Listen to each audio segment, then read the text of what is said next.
Yeah, this is actually a game that I've brought to Playtest night a couple times. Can you see the game all right?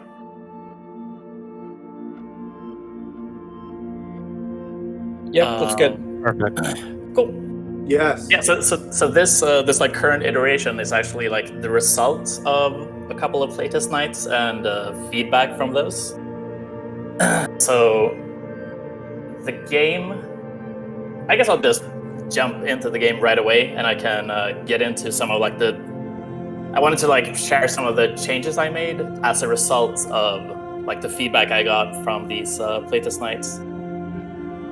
So it's sort of a Bomberman-esque just multiplayer game. So right now it's for 4 people, or 1 to 4 people. Now I've just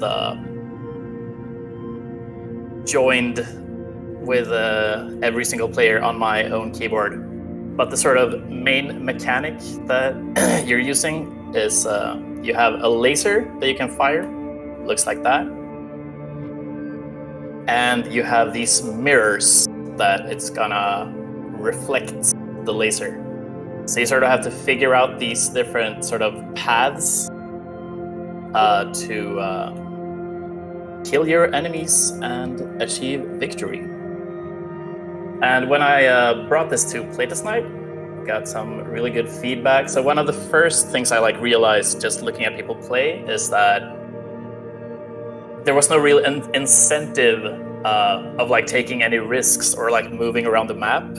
So what I did to sort of address that was to add power-ups. So you had like, you know, the Bomberman style thing where you have a bunch of different power-ups, different like weapons that you can use. So I had like a bullet that went through walls.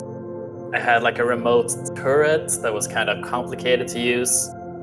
And I also had a shield that would deploy like one of these mirrors, but from the player itself. And then on top of that, I added these like leveling up thingies. That's the little orange dots that you see on the map. So those are gonna level up one of your 3 stats that you have next to your little thing in the GUI there, the P1 to P2, the speed, reload, and the shot. So that sort of gives you the incentive to actually move around and maybe take risks, put yourself like in one of these paths, sort of making the game a bit more interesting.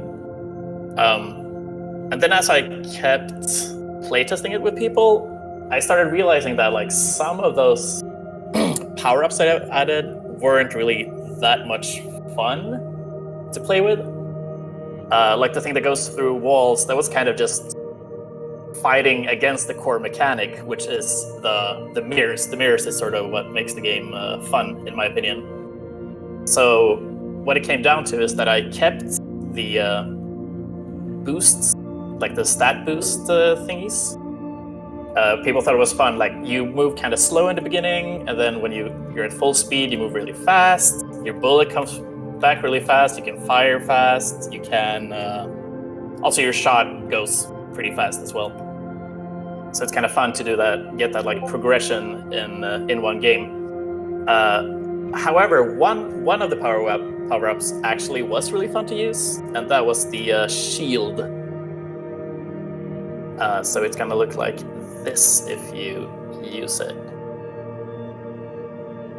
So you have an offensive mechanic in the laser, and you have the defensive mechanic in the shield. And that made for a pretty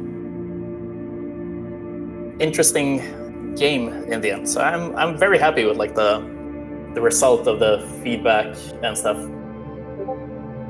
I'm gonna just show a game. So if you only join with one of the players, the rest are gonna be bots. Really, really, really dumb bots. But for some reason it kind of works. They tend to like accidentally shoot the mirrors in like an interesting way.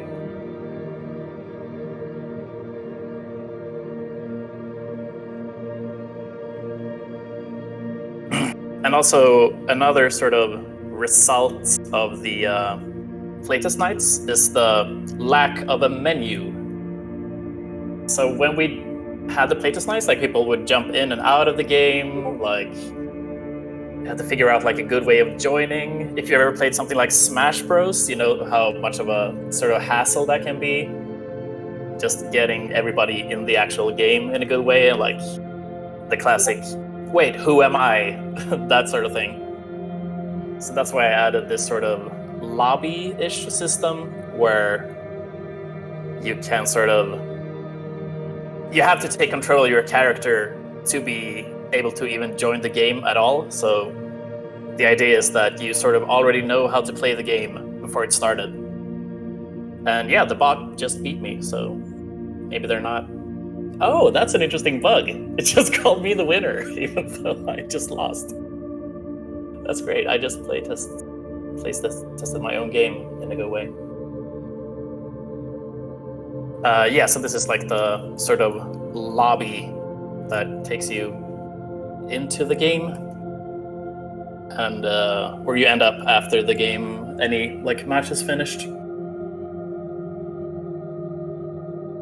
So the idea is that I can hand a person this game, and it should be at least fairly reasonable that they know how to play it right away, and also like which character they are.